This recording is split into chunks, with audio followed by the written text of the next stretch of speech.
Vamos meditar na Palavra de Deus. Nem todos podem ser salvos. Jesus caminhava para Jerusalém e no caminho foi interrogado por alguém sobre a quantidade de pessoas que seriam salvas.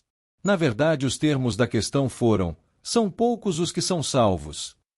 Jesus respondeu que muitos procurarão entrar no reino e não poderão. Parece que estamos diante de uma questão teológica entre o arminianismo e o calvinismo.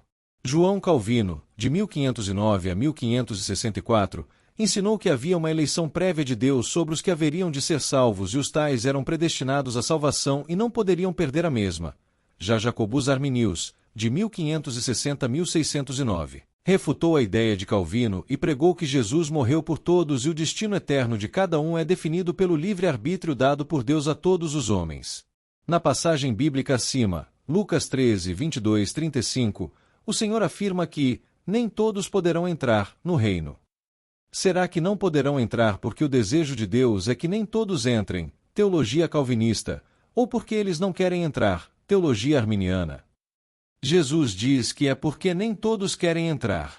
No verso 34 ele diz: quantas vezes quis eu reunir teus filhos como a galinha junta-os do seu próprio ninho debaixo das asas, e vós não quisestes. O apóstolo Paulo diz a Timóteo que o desejo de Deus é que todos os homens se salvem e venham ao conhecimento da verdade. 1 Timóteo 2 verso 4. Portanto, da mesma maneira como Jesus queria reunir debaixo de tuas asas a todos os moradores de Jerusalém, e eles não quiseram, também Deus quer que todas as pessoas sejam salvas, mas nem todas querem. Ponto para Jacobus Arminius. Então, nem todos podem ser salvos porque nem todos querem ser salvos.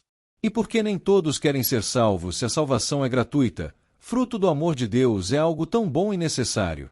Ser salvo implica em assumir responsabilidades com Deus e com a sua igreja.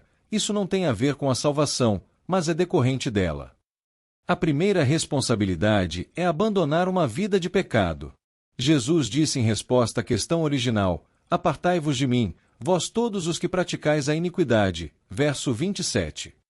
Iniquidade é uma vida de pecados, e as pessoas que amam o pecado não querem abandonar uma vida de pecados. Alguns abandonam por algum tempo, mas depois sentem saudades daqueles pecados que lhes são tão preciosos.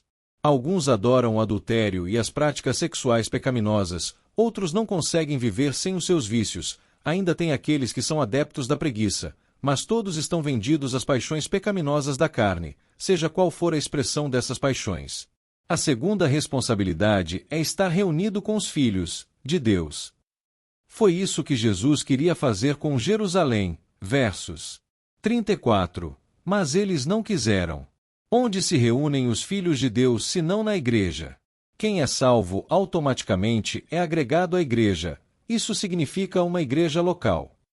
Na igreja primitiva, todos os que criam estavam juntos e tinham tudo em comum. Atos 2:44. Os que iam sendo salvos eram agregados à igreja. Versos 47. E todos os crentes, todos os dias, no templo e nas casas, não cessavam de ensinar e de anunciar a Jesus Cristo. Atos 5:42. É na igreja, local, que os crentes cumprem o propósito da edificação mútua. Efésios 4 versos 11 a 16. E é a partir da igreja, local, que eles cumprem o ide imperativo de Jesus. Marcos 16:15. Mas quem ama a iniquidade não quer compromisso. A terceira responsabilidade é viver debaixo de uma cobertura espiritual. Jesus disse que queria juntá-los debaixo das suas asas. Se perguntarmos às pessoas se elas querem cobertura espiritual, a resposta será positiva, pois elas pensam que isso significa ter uma igreja e vários líderes orando por ela, mas a cobertura espiritual é mais do que isso. É viver debaixo de limites, os limites impostos pelas asas do Senhor, e esses limites são definidos pela palavra de Deus e pelo compromisso com a igreja local.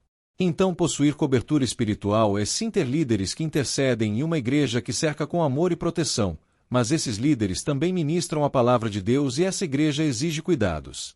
A cobertura espiritual é tão necessária que, para não citar muitos exemplos, me reporto apenas ao rei Uzias, que foi excelente rei em Judá enquanto tinha a cobertura espiritual do profeta Zacarias. Naquela época não existia igreja local e a cobertura era dada por sacerdotes e profetas individualmente, e fracassou totalmente depois que perdeu a cobertura do profeta. Mas quem ama a iniquidade despreza a cobertura espiritual. Portanto, a salvação dada gratuitamente pelo Senhor resulta em abandono da iniquidade, reunir-se com os irmãos num compromisso com uma igreja local e em viver debaixo dos limites impostos pela cobertura espiritual. Todos os salvos precisam assumir tais responsabilidades e nem todos querem isso, por isso nem todos podem ser salvos. Você já é salvo. Tenha um dia abençoado.